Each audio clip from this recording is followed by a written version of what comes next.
Pues nada, muy buenas noches a todos. Sara es una curadora de República Dominicana. Actualmente se desempeña como asesora de artes visuales en el Centro Cultural Eduardo León Jiménez en República Dominicana desde el 2005. E igualmente también fue directora del Museo de Arte Moderno de la República Dominicana entre los años 2000 y 2004. Es cofundadora de Curando Caribe, un programa de pedagogía en arte contemporáneo y prácticas curatoriales que se establece en el 2014 en colaboración entre el Centro León y nuestros colegas del Centro Cultural de España en Santo Domingo. Y en el campo de lo curatorial conceptualiza y cura exposiciones de artistas contemporáneos que trabajan desde el Caribe, Centroamérica y Latinoamérica en general. Sus intereses investigativos y de trabajo se enfocan en los márgenes de las artes visuales, sociales y territoriales, así como el rol de la educación, traducción y mediación en el proceso de hacer público lo visual. Su trabajo curatorial se ha desarrollado en exposiciones tanto en República Dominicana como internacionalmente y ha publicado extensivamente en el Caribe, Publicación Periódica Dominicana, Longwood Arts Journal de Nueva York, Art News, así como una serie de escritos para artistas y catálogos, y es miembro de la International Association of Art Critics y el International Council of Museums. Así que nada, Sara, ha sido un poco breve tu presentación tal vez para el currículum tan largo que nos has enviado, pero bueno, te paso la palabra para que vayamos empezando. Mil gracias. Gracias, Marta. Buenas noches. Quiero agradecerles a Juan Sánchez, a Marta y a Denise la posibilidad de estar con ustedes hablando hoy. Creo que mucho de lo que voy a compartir quizás lo conocen o quizás son situaciones semejantes, pero que son conclusiones a las que hemos llegado al acercarnos a los procesos curatoriales de una manera más con las manos en la masa, un poco más de cerca. Es importante mencionar que si yo soy cofundadora de Curando Caribe es porque el otro cofundador es Juan Sánchez, el director del Centro Cultural de España de La Paz. Hicimos una especie de laboratorio que terminó siendo una plataforma de mediación, de enseñanza en torno a los procederes curatoriales y su relación con la práctica, las prácticas artísticas contemporáneas. Es una especie de espacio intersticial entre la pedagogía y la producción artística contemporánea. Fue un proyecto muy interesante donde tenemos una cantidad de estudiantes de ex Curando Caribe que hoy son una red y algunos de ellos están aquí. Les agradezco también su presencia. Yo sé que ansiaban ver a Juan, pero estamos a muchas horas de diferencia. Voy a iniciar un poco hablando de por qué de par en par, por qué el título. Y es que en estos días las conversaciones se han ido alargando y a veces ganando en ligereza. Y comentaba con Gina Jiménez, una colega, las frases que los dominicanos repetimos sin cesar, sin importar la pertinencia de esa frase en un contexto de una conversación. Y de par en par es una de ellas. La enunciamos no solo para hablar de las usuales puertas y ventanas, sino también para hablar de situaciones financieras, emocionales y hasta posiciones corporales. Para mí, en este caso, de par en par, es también una especie de confesión, una especie de decir la verdad que se hace a veces tan y tan necesario para poder proseguir y pensarlo todo de nuevo. La proximidad del exceso y la desmesura, más allá en este contexto que lo estoy trabajando, más allá de ser características físicas de la producción de sentido relacionada al arte contemporáneo en República Dominicana, son estrategias de supervivencia, visibilidad y comunicación tácticas. Quiero decirle a todos los que nos están viendo por Zoom que pueden hacer sus preguntas en el chat y yo estaré en algún momento. Podremos ver si paramos un momentito para ver si hay preguntas o lo hacemos al final.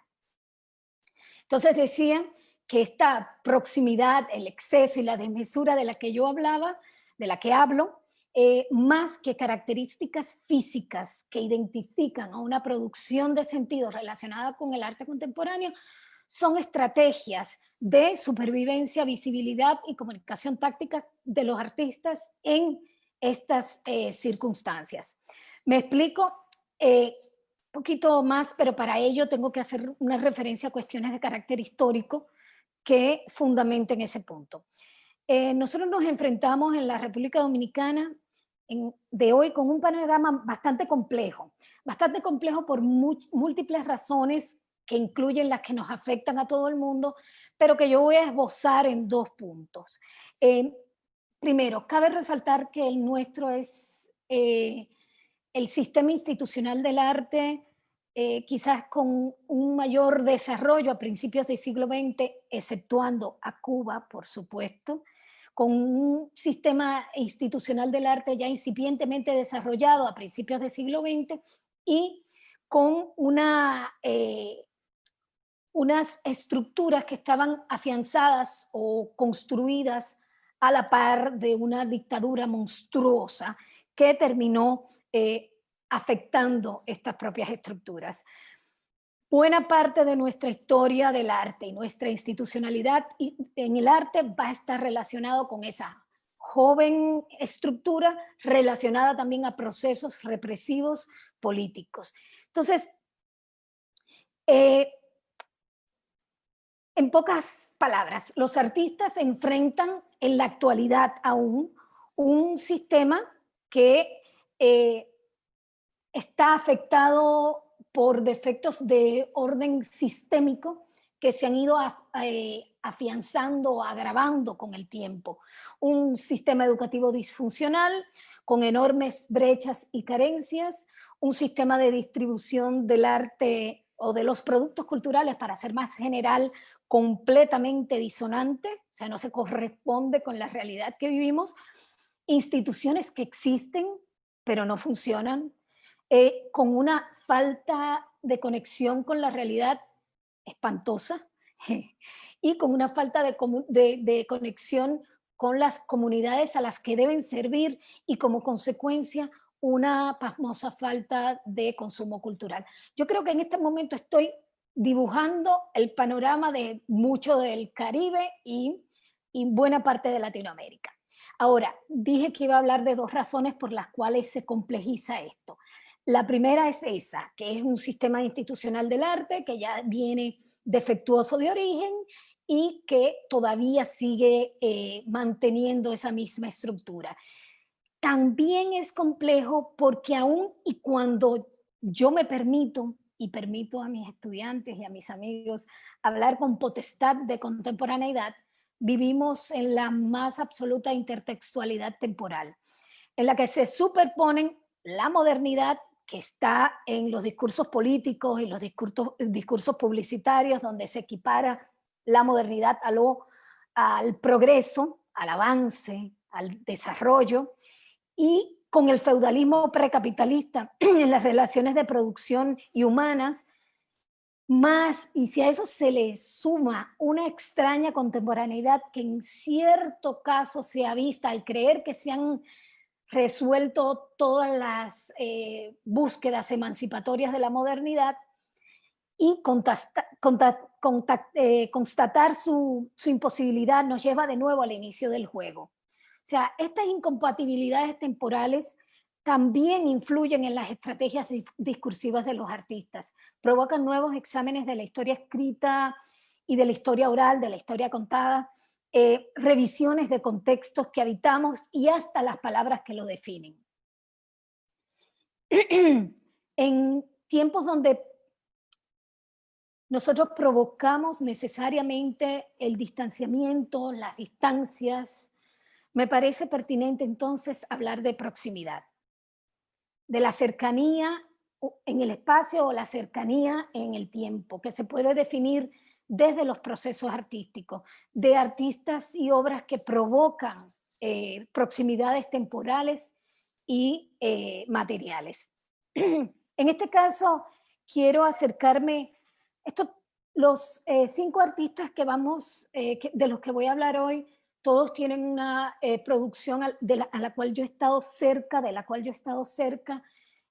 con lo que he trabajado, y la mayoría de estas conclusiones son conclusiones de carácter de trabajo curatorial, producto del trabajo curatorial, que es para nosotros el establecimiento de una comunidad temporal, una comunidad donde el curador es el interlocutor del artista, es un interlocutor permanente, somos casi terapeutas, y con el cual se pueden establecer este tipo de diálogos y comunicaciones que de otra manera no fueran posibles. Entonces, la obra de Raquel Payomonsky es de una, diría yo, de una coherencia tajante, es un cuerpo de trabajo tan cercano a sus experiencias vitales que sentimos que cada pieza o cada serie son un capítulo de su autobiografía. Los temas que trabaja y sobre lo que hemos dialogado constantemente, ahí va la cuestión del diálogo, que es fundamental, eh, residen en torno a la mujer, a sus roles en la sociedad, a los estereotipos e imposiciones sociales que residen en lo corpóreo.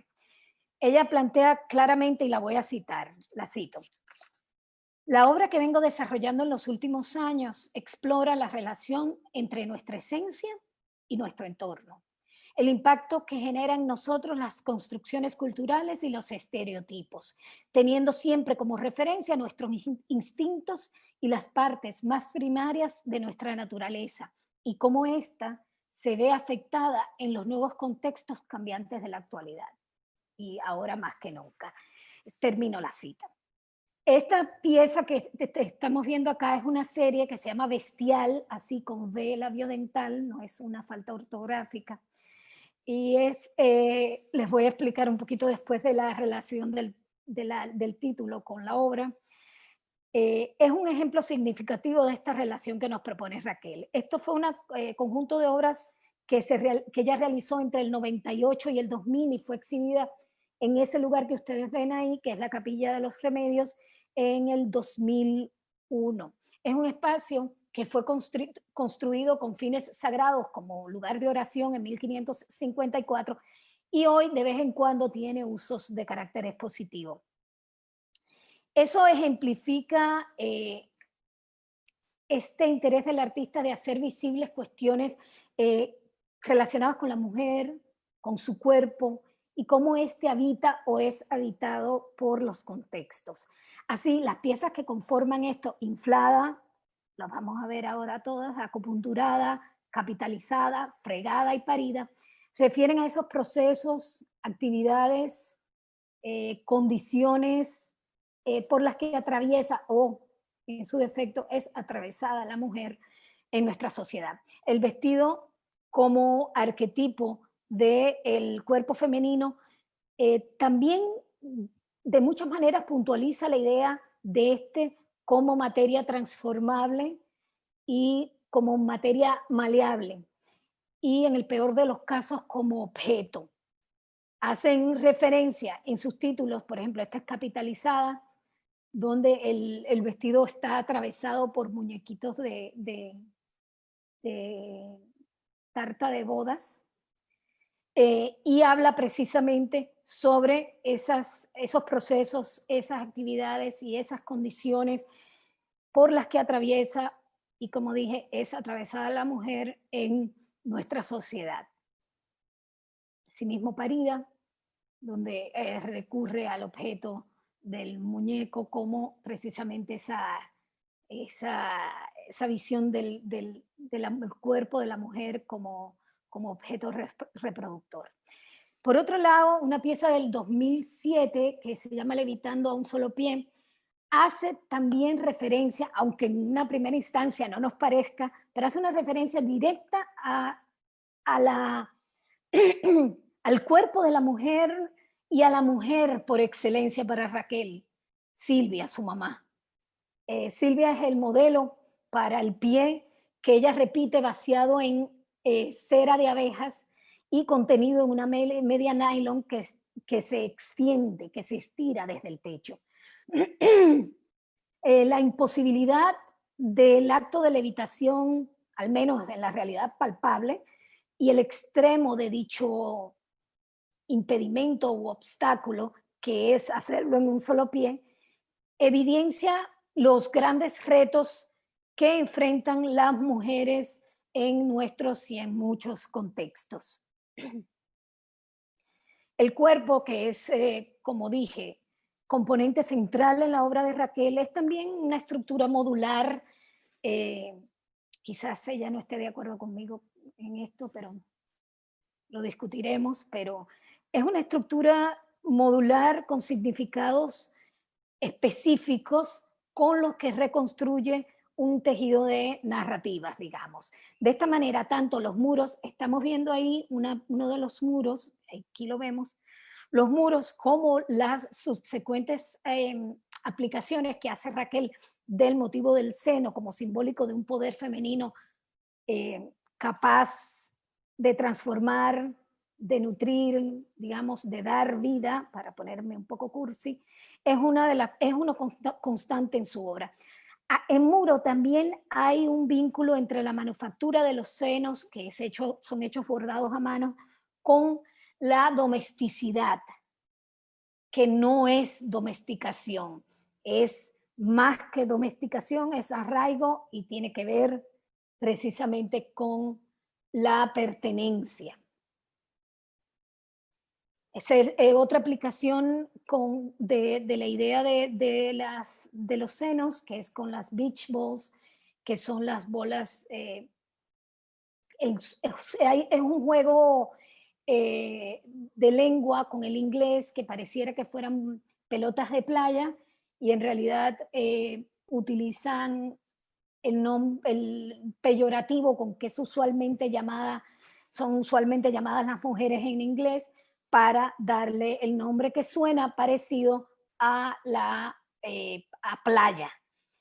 Y así vemos este elemento casi modular de los elementos del cuerpo, el pie, las manos en algunos casos, los senos, como esta composición simbólica y corpórea.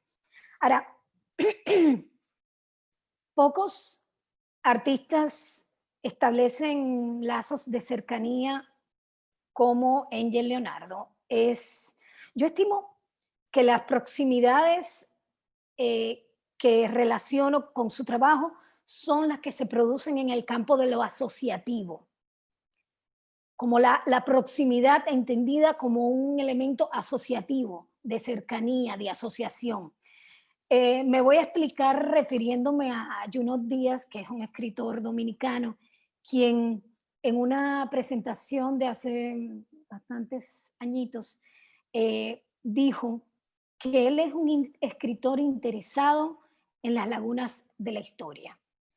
Eso también pasa con Angel. A él le interesan los silencios, lo que está a plena vista y no se dice. No le interesa, en cambio, el mumbo jumbo de la historia oficial.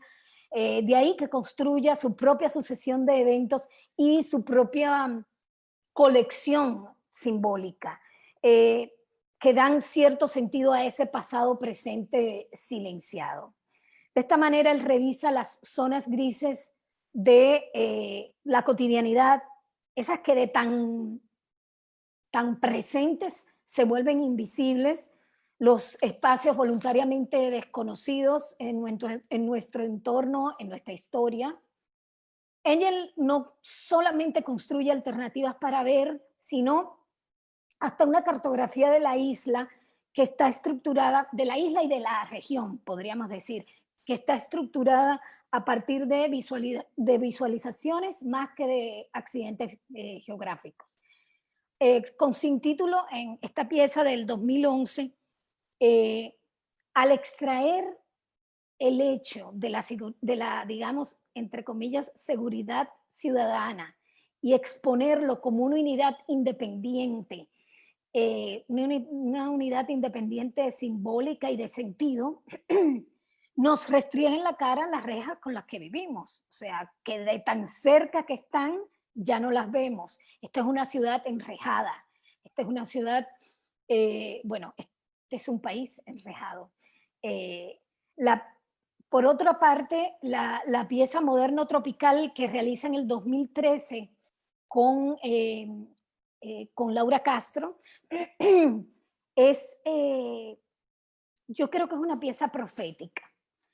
Yo creo que Moderno Tropical, lo bueno de revisitar las piezas, han pasado 7 años, es que nos permiten revisar la pieza a las luces de lo que está pasando hoy. Eh, a propósito de una Bienal Nacional en el 2013, estos artistas hicieron, que fue creo que la última que se celebró, si no me equivoco, debía celebrarse en el 2015 otra vez y no se hizo. Eh, a propósito de esta Bienal, ellos hicieron una intervención del edificio del Museo de Arte Moderno, que es este que estamos viendo aquí. Un edificio de 1976 que había sido construido por un joven, un Nobel arquitecto, con grandes influencias del brutalismo brasileño y que es una referencia hoy en el plano de la arquitectura nacional. Angel y Laura rescatan de la arquitectura, digamos, popular urbana, segmentos decorativos y de seguridad, rejas, bloques de cemento, que son puestos también con intenciones decorativas, y se plantean una especie de cadáver exquisito que inició José Mi Niño en 1976 y que ellos lo terminan, entre comillas, porque eso también fue efímero, en el 2013. Ahora, ¿por qué dije que era profética? Porque de alguna manera en ese momento y ahora nos permite volver a ver un edificio que se estaba invisibilizando, como en un acto de, digamos, mágico, de prestidigitación, donde con solo poner un bloque de cemento eres capaz de ver un muro, con solo capaz de poner un pedacito de, de reja, eres capaz de ver los cristales. Fue un acto de reconocimiento de las cualidades de lo moderno en el trópico y también una juxtaposición con otro lenguaje, también como una forma de reivindicarlo y a la vez de rescatar su invisibilidad, la invisibilidad sistémica de la institución museo. Cuando ahorita, un poco antes, me referí a lo cartográfico en la obra de Angel, lo hice con toda la intencionalidad de que esa palabra que se usó tanto en los 80 y en los 90 y que por su redundancia se evita a toda costa, me sirviera para acercarme a la estrategia del artista de construir, de hacer, de dibujar una leyenda visual de los territorios desde la producción de ciertos arquetipos visuales que amalgaman también elementos que son propios de cada lugar. Antillas y una pieza que vamos a ver ahora son ejemplos de ello, ejemplos en los cuales él utiliza elementos que pueden ser paradigmáticos o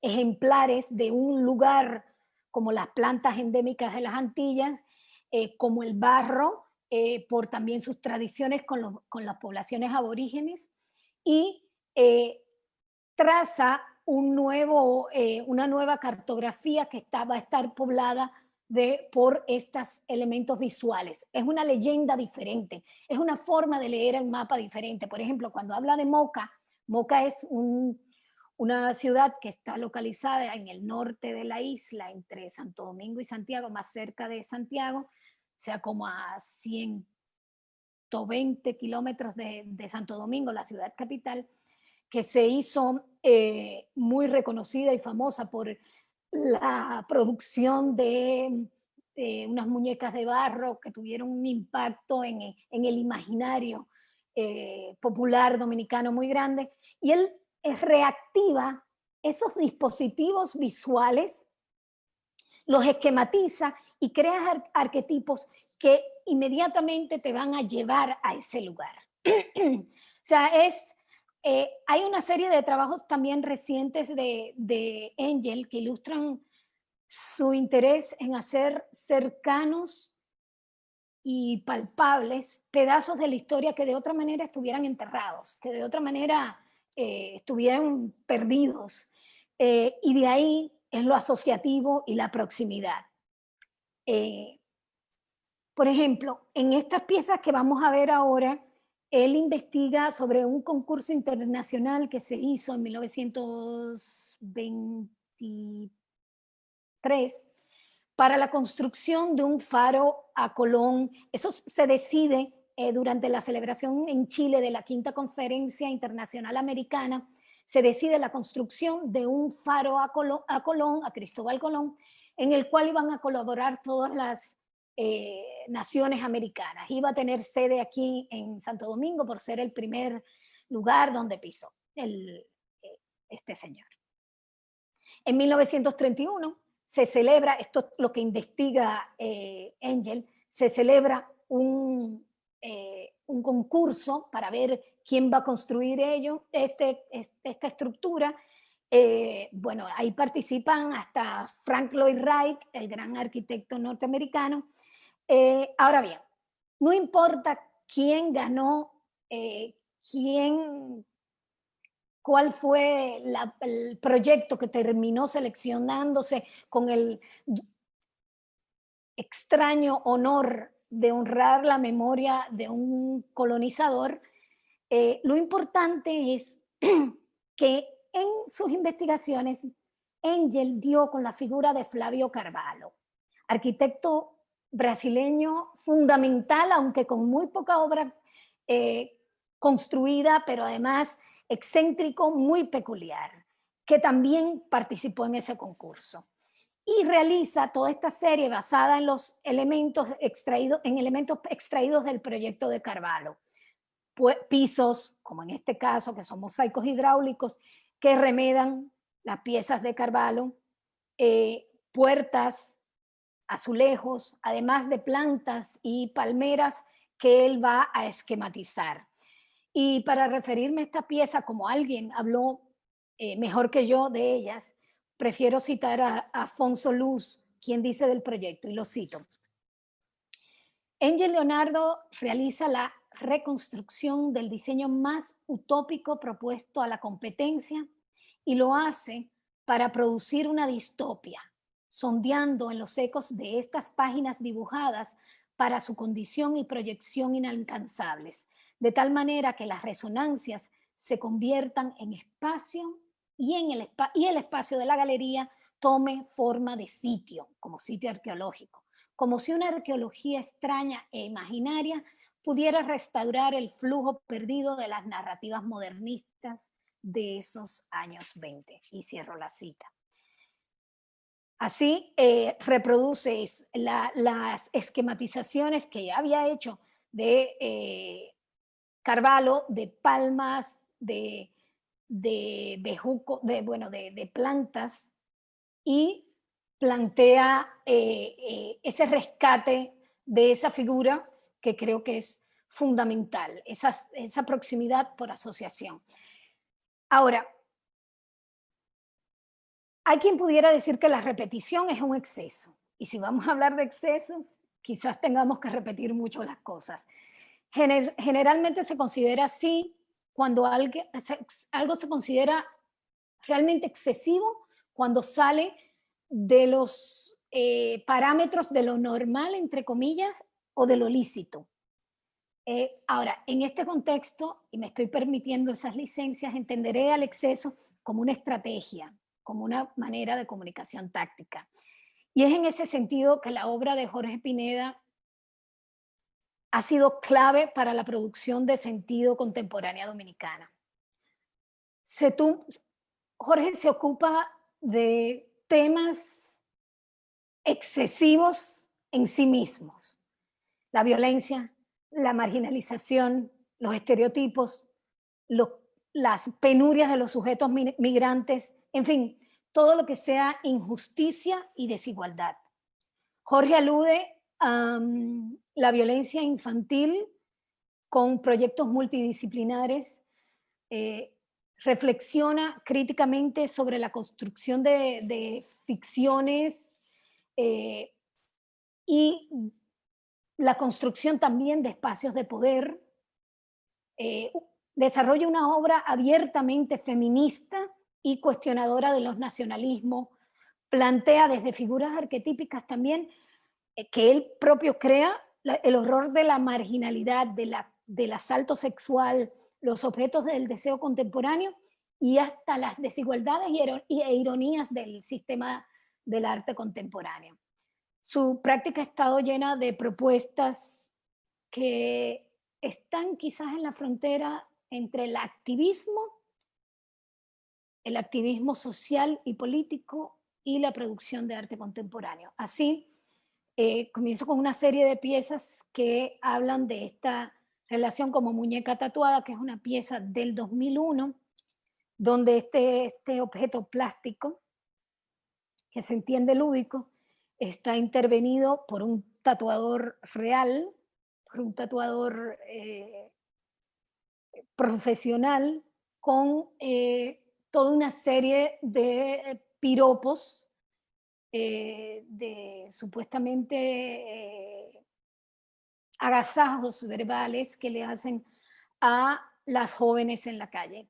Lo que pasa es que la mayoría de esos piropos son considerados acoso. Nadie los está pidiendo y en la mayoría de los casos se dirigen a una población bastante joven. De ahí la vinculación del objeto lúdico, la muñeca, con estas frases que no las leo porque no solo para no reforzar su potencial violento, sino también porque tienen una connotación muy local. La práctica de Jorge ha definido un comportamiento en las artes que ha sido comprometido, un discurso comprometido, digamos, un discurso militante que está articulado en base a un lenguaje estético bastante prolijo. Y eso yo tengo que hacer énfasis ahí, porque con un rigor y una minuciosidad sobrecogedoras, Jorge es capaz de darle forma a las ficciones o a las realidades invisibles. En este tipo de trabajos ya comienza a evaluar la violencia contra la niñez, niño con un uniforme escolar de aquí, es llevado hacia la esquina con sus brazos como trozos de carbón.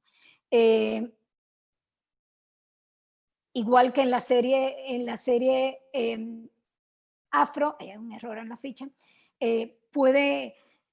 ahí se ve que su detallismo y su contundencia visual tiene la capacidad de contar las realidades más terribles, quizás desde los planos discursivos más amables.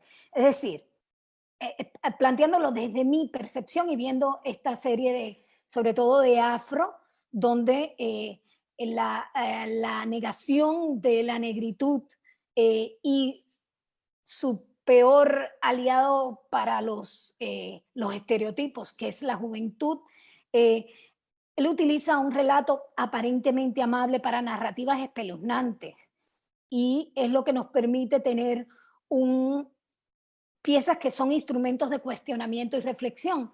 De esta manera, también se refiere al embarazo infantil, se refiere en esta niña con máscara de piel de muñeca presentada en el 2009 en la exposición en el Centro Cultural de España, de aquí de Santo Domingo, a mover la roca, a partir de un cuerpo de niña embarazada en madera, los restos de la vela y el rostro completamente tachonado con piel de muñeca, nos enfrentaba con una realidad brutal que todavía seguimos batallando aquí, es la de el matrimonio infantil y por consecuencia todo lo que traen. Aquí eso es un caso bastante grave y que está bastante en la palestra en este momento.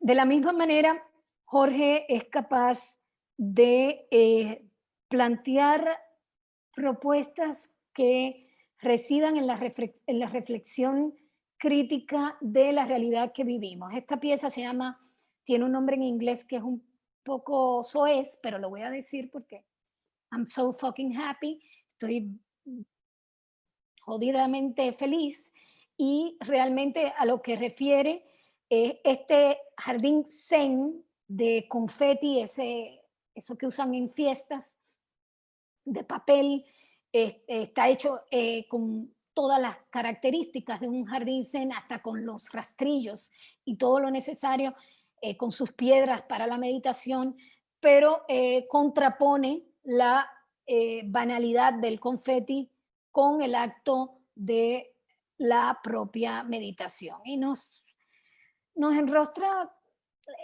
la superficialidad de los momentos que estamos viviendo y la necesidad de tener que asumir eh, posiciones personales. Ahorita, hace un momento hablábamos precisamente cómo en estas situaciones y en estas crisis, precisamente que se pueden producir los cambios, pero los cambios solamente se pueden producir, deben producirse comenzando por uno mismo y de uno en uno, y uno va sumando. Gracias, Denise, por esa referencia. Y así, ahí está Jorge, a quien quiero dedicar este encuentro de hoy. Precisamente utilizando el espacio, ¿cómo puede cambiar un acto de convertirse en un acto de rastrillar la arena meditativamente, y cuando es confeti, cómo puede cambiar a convertirse en un acto aparentemente superfluo, aparentemente banal? Esas son los cuestionamientos de Jorge. Voy a terminar con Jorge con dos piezas, no se animen tanto que no he terminado. Una que es El cadáver exquisito, que es una pieza del 2009 realizada en tiza, pan de oro, donde él reproduce la anatomía perfecta de un hombre que fuera un hombre que tuviera 10 metros de estatura. Lo hace en este material de tiza y lo cubre en pan de oro.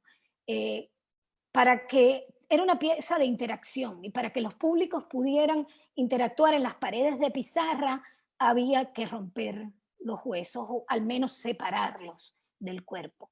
Este es un homenaje que él hace a Joseph Beuys, quien fue una figura que influyó mucho en su trabajo artístico, pero también es una reflexión sobre la heroicidad y la fragilidad de las heroicidades y las cuestiones que cubren las heroicidades.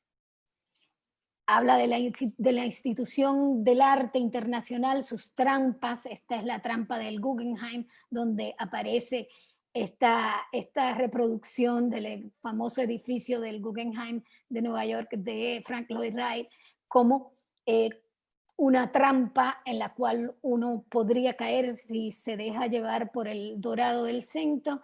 Y finalmente, una pieza que también habla de esos excesos necesarios. El retrato de una mujer basada en una foto de Ana Mendieta es precisamente la reproducción en gran formato de una fotografía de Ana Mendieta, un autorretrato fotográfico de Ana Mendieta, artista cubana que fue asesinada por su esposo, en el cual él, para hacerlo, trabaja con lápiz labiales de diferentes tonos directamente en una pared. Me parece que interesante para hablar de comunicaciones tácticas y pasar al penúltimo caso que vamos a ver hoy, está la cuestión del olor. Cuando entrábamos a esa sala, donde estaba esa obra, inmediatamente el olor a labial, a pintura de labios, te inundaba, que es un olor con cera y algo así como cosmético que no alcanzaría a definir, inundaba todo, inmediatamente te hacía pensar en, en la abuela, en la mamá, en la hermana, en la tía, en la vecina, en cualquier persona, cualquier mujer, cualquier persona que use labial. Y inmediatamente llevaba al hecho de la violencia más cerca. Te lo traía y te lo acercaba. Y, y ya no era solamente Ana Mendieta, era el retrato de cualquiera. Porque ese olor, que dicen que el olor es de los sentidos que más asociados están a la memoria, ese olor inmediatamente te llevaba a la vecina, a la abuela, a la tía. Y si de comunicaciones tácticas se trata, hay que, en cuanto a la exageración, hay que referir a la obra de Yoiri Minaya.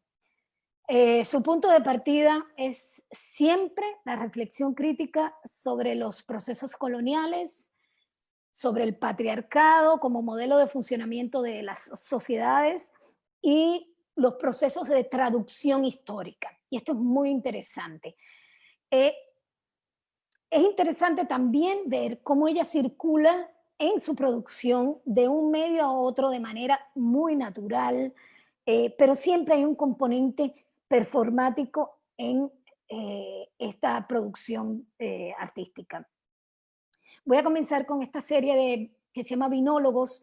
Ahí hay 4, van a estar, yo les voy a dejar los links de los vínculos de los videos para que los puedan ver. En su momento, aquí hay 4 capturas de cada uno de los videos.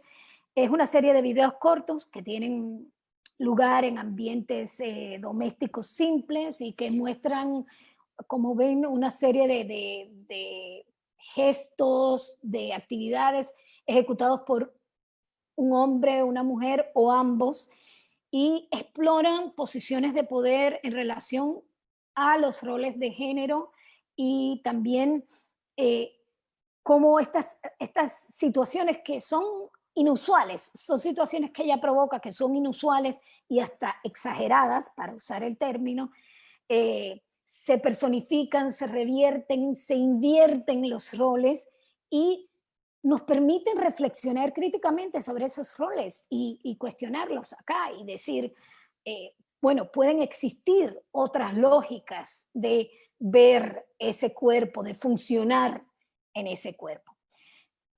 Satisfecha es otra pieza que yo tuve la fortuna de verla en vivo, porque es un video performance, se mantuvo la documentación en performance, pero ella en este video performance toma unas especies de acolchados, de paquetitos de tela rellenos de algodón y las va poniendo, como vemos en la sucesión de imágenes, la va poniendo en su boca después de sumergirlas en café y en azúcar. Nosotros somos bebedores de café por aquí. Por la mañana se bebe café siempre. La tarea se vuelve progresivamente más difícil en la medida en que le queda menos espacio en la boca y para ella es más difícil, para los públicos es bastante incómoda y ella continúa hasta, como ven, hasta vaciar el plato y concluye limpiando el espacio donde está la cafetera, el palato, el azúcar y todo. Esta tarea de llenar su boca de estos objetos hasta casi la imposibilidad y usando productos que para nosotros son cotidianos como el café y el azúcar, nos enfrenta definitivamente con la cotidianidad de la mujer, de las mujeres en las sociedades patriarcales y también en las situaciones donde se pone a la mujer en las sociedades patriarcales. Creo que en ese momento hablé sobre la necesidad de que los espectadores tuvieran un nivel de responsabilidad también, porque había un momento en que la incomodidad era realmente palpable, pero es la misma cotidianidad con la que observamos ese tipo de comportamientos diariamente. Por otro lado, la pieza Siboney, que es una pieza que es parte de la colección del Centro León, que es la institución donde yo laboro, plantea ese exceso en la visualización de las traducciones. Esta obra hace visible cómo viajan los contenidos y cómo se desvirtúan esos propios contenidos cuando viajan del colonizado al colonizador. Es también una de las primeras piezas en las que ella experimenta con textiles. La obra, para hacerlo lo largo, corto, consistió en lo siguiente. Ella se pasó 2 meses en esa sala del Centro León, replicando en pintura, el muro que ven atrás, un muro gigantesco, en un muro gigantesco, el motivo floral de una tela que ella había encontrado en un lugar en su universidad. Ella pinta por 2 meses con pigmentos artesanales elaborados por ella. Una vez ella termina el mural, realiza un performance en el que se vierte agua y comienza a bailar y frotar su cuerpo con la pared, una canción que canta Connie Francis, una cantante norteamericana de los 50, que se llama Siboney. Esa canción, para que veamos dónde es que está ahí el kit de la cosa para Joyri. Siboney es una canción que compone para piano Ernesto Lecuona en 1929, en Cuba. O sea, Ernesto Lecuona de Cuba. Lo hace mientras está fuera de Cuba, expresando el amor por su tierra, por su patria. Esa pieza refería a la nostalgia de su tierra.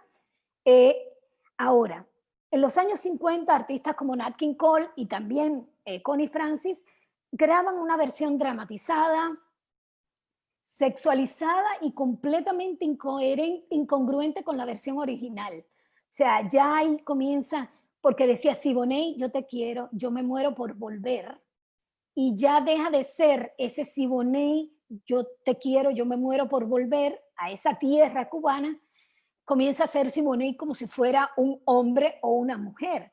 Entonces, los videos que después acompañaron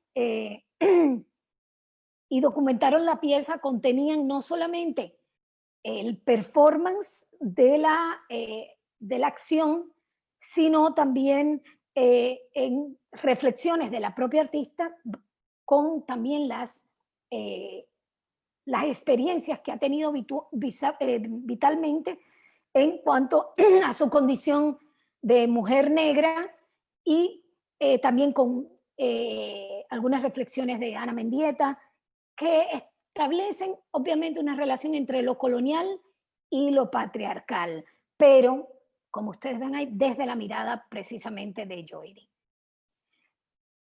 Otra obra que nos habla de esto también es Redecode.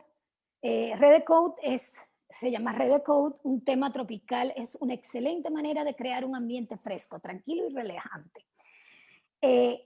Joyri en esta pieza se apropia y pixela papeles de pared, los wallpapers, estos que se usan para decoración, que se desarrollaron en los 1940 con temas tropicales. Uno era que se llama Brazilians de Dorothy Draper y Martinique Banana Leaf de Don Larper.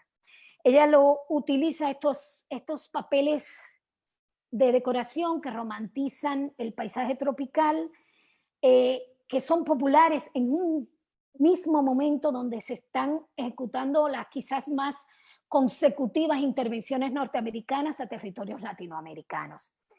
El fondo de cada uno de estos, en algunos de estos espacios hay códigos en QR que están camuflados atrás de ese papel de decoración que hablan precisamente de la disociación de estas historias.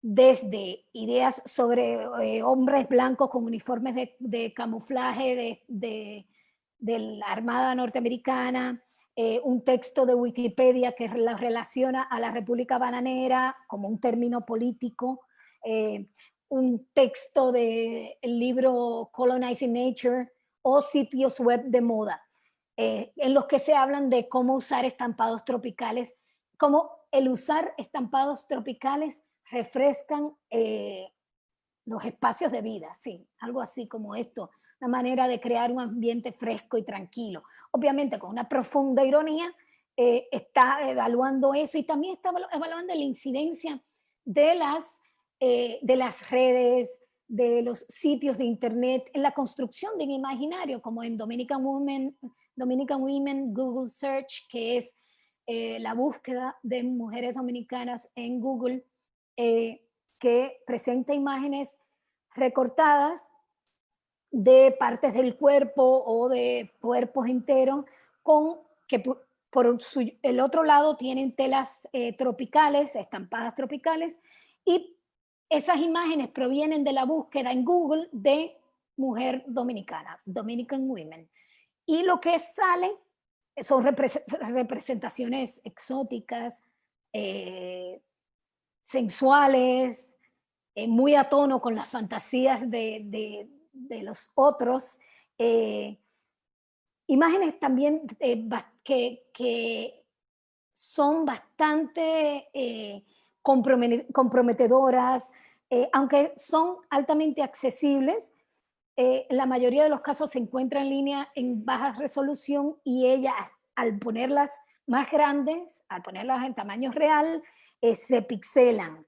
Y al suspenderla en el espacio de la galería, como lo vemos aquí, la instalación evoca la exploración, la recolección, la clasificación relacionada con los invernaderos tropicales, pero también con la propia botánica, los procesos taxonómicos de lo botánico. Con esta yuxtaposición fragmentada y el cambio de imágenes y patrones, esta obra desestabiliza las representaciones históricas de lo que es la identidad o el imaginario tropical. Bueno, aquí termino con Joyri, pero creo que es importante ver estas piezas porque además vamos a tenerlas próximamente también en otros eventos, entonces es importante ver estos son encubrimientos de las estatuas de Cristóbal Colón y de Ponce de León en Miami. Ella fue invitada antes de este suceso, de esta presentación, a una exposición en Bahamas y pidió encubrir la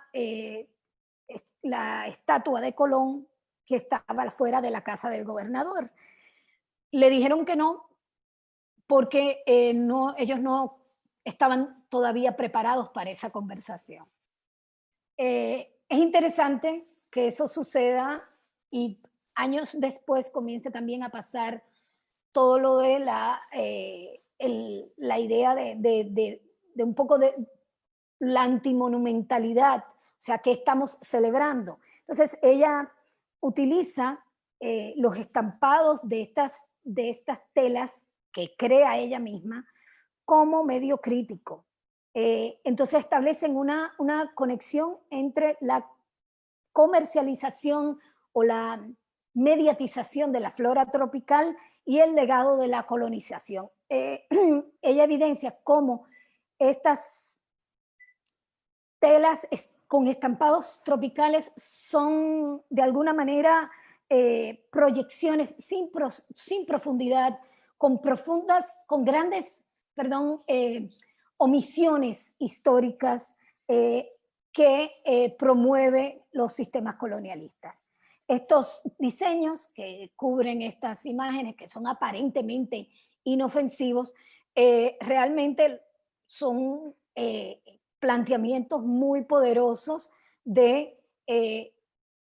sobre esa crítica al neocolonialismo que vende la industria turística en muchos espacios tropicales y no tropicales en el mundo. Ella creó estos estampados en el caso de el encubrimiento de la estatua de Ponce de León. Ella utilizó, como vemos a la derecha, plantas utilizadas en las tradiciones de los nativos americanos y de los negros como metáforas de resistencia. Para ella son plantas de la resistencia, tanto la que utiliza en la escultura de Cristóbal Colón como en la que utiliza en Ponce de León. Son plantas que sirven tanto como veneno que como sustancias medicinales. Pueden ser sustancias de curación, de purga, de procesos médicos tradicionales, de expulsión de espíritus malignos o de protección. Entonces, ella estaba interesada no solamente de la composición química de las plantas per se, sino también de lo que era su potencial dentro del imaginario, dentro de la cosmovisión de las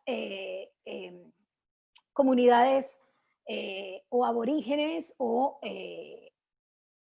primeras de esos territorios. En la de Ponce de León, ella se utiliza un árbol que se llama el machinel, que tiene supuestamente un récord del libro Guinness como el árbol más peligroso, porque realmente tiene un componente de veneno muy grande. Los Calusa, que eran una tribu nativa de Florida, los que resistieron por 200 años a la colonización, usaron el veneno de ese árbol para envenenar la flecha que terminó matando a Ponce de León. No lo mató ese veneno, pero lo mató la herida. Entonces, eso es una planta, utilizan también en la de Colón, ella utiliza también una planta que es similar a la yuca, que se llama conti, que la yuca es una planta que utilizamos mucho aquí para el sustento, los esclavos la utilizaban también para la comida, pero también procesaban la planta para muchas aplicaciones de carácter médico, a pesar de que era una planta fundamentalmente tóxica. Nosotros le llamamos la higuereta, en inglés se llama castor, no sé cómo se llamará en otro lugar. Tiene grandes cantidades de ricino, que es una toxina en toda la planta, pero utilizaban los negros africanos que llegaron aquí esclavos, utilizaban con éxito partes de la planta y dejaban el veneno atrás y aprovechaban los compuestos curativos de la planta. De hecho, hoy en día todavía en Jamaica, y se hizo muy popular, se utiliza mucho el aceite de higuereta para el crecimiento del pelo y cuestiones de carácter cosméticas. Se utiliza, también aparecen en estas plantas como la rompezaragüey, que se utiliza para fundamentalmente religiones derivadas de las culturas yorubá, para la limpieza espiritual y los despojos. O sea que estas banderas contemporáneas, como le llama ella a sus trajes de resistencia, son también de alguna manera casi es un antivirus ante el colonialismo. Ahora bien, hablemos para finalizar de desmesura, que generalmente refiere a dar proporciones generalmente exageradas o fuera de lugar a algo, o no tanto. Hace un poco más de un año, las redes sociales se llenaban de un video que parecía estar en un loop infinito, un mar costero lleno, en movimiento, lleno de botellas de plásticas, basura, bolsas, todo lo que pudiera flotar. Horrorizados, no por el hecho de que existiera basura en los mares, sino porque se había vuelto viral, comenzaron limpiezas de playa, programas de educación, la policías de turismo solamente para esos fines. Hace una semana, la revista Vogue publica en su portada una foto de una playa local con una pila de basura en primer plano. Otra vez la ira, los sentimientos nacionalistas, la publicación aprovechándose de un crecimiento en vistas y en likes. Y ahí también, como antes, evoco, y como casi siempre, evoco la figura de Tony Capellán. Tony Capellán es una figura, un artista clave en nuestra historiografía del arte. Sin temor a equivocarme, lo considero como el que le dio la vuelta de tuerca hacia aquellos que llamamos hoy contemporaneidad, que como dije al principio, no es otra cosa para nosotros que una máquina centrífuga que nos devuelve al principio una y otra vez. Cada vez que creemos estar cerca, volvemos al principio. A partir de los años 80 e influenciado por sus numerosos viajes, lecturas y estudios, Tony dio un viraje en la producción artística hacia la instalación, como su medio fundamental de trabajo. Este medio le permitía hacer visibles cuestiones que lo ocupaban casi de manera obsesiva. La instalación le permitió hablar de la violencia, pero la violencia en contra de las personas y en contra del medio ambiente. En ese momento comienza a explorar cuestiones que tienen que ver con la exclusividad, con la exclusión y con las pocas inclusiones, como el poco acceso de los niños dominicanos a una educación eh, impedía su desarrollo, y así en el 95 hace piezas como esta, que es Pequeña Esperanza, donde pequeñas camisitas de uniforme están con un lápiz y un pan en el bolsillo, un pan muy típico aquí en este país. Así comienza también a ser un coleccionista compulsivo de detritus. Todo lo que el mar vomitaba, él iba y lo procuraba. Vivir cerca de la costa urbana le permitía hacer esas expediciones en las que después llegaba y en su techo clasificaba y organizaba todo por color. Él tenía sus propias jerarquías taxonómicas. Todo el material rescatado del mar era organizado por él bajo una lógica que creo que solamente él comprendía. Tony explora a partir de los objetos encontrados un doble nivel de situaciones extremas, el de las personas y el del medio ambiente. Así genera piezas como esta, como Mar Caribe, que es una pieza del Museo de Arte Moderno, y como esta, que es Mar Invadido, donde precisamente plantea cómo los procesos de marginalización y exclusión de las personas también fomentan el deterioro del medio ambiente. Cada una de las obras de Tony era una exhaustiva reflexión sobre los procesos en los que íbamos modificando nuestros comportamientos hacia el medio ambiente y en los que nos estábamos convirtiendo en el proceso. Una de las cuestiones fundamentales que permite la horizontalidad de los estudios culturales es precisamente que desde el arte contemporáneo se puedan tocar temas como el deterioro medioambiental, el cambio climático, la violencia contra la mujer, contra los niños, la violencia en general, los cambios políticos, de una manera bastante natural. Así, el arte dominicano contemporáneo está de par en par. con proximidades, excesos y desmesuras, como todo el que produce arte hoy. No se puede hacer de otra manera. Muchas gracias y si tenemos algunas preguntas. ¿Tenemos algunas preguntas? Me pregunta Luis Graham Castillo de cuándo nos volvimos contemporáneos. Esa es una pregunta que yo la he respondido y yo me vuelvo a contradecir, porque hablaba precisamente preparando a instancias de Juan y del Centro Cultural de España en La Paz, preparando esto, estaba pensando en esa idea de la contemporaneidad como esa máquina centrífuga que vuelve y te lleva al principio, o a lo que llaman los anglosajones el square one, el punto de partida.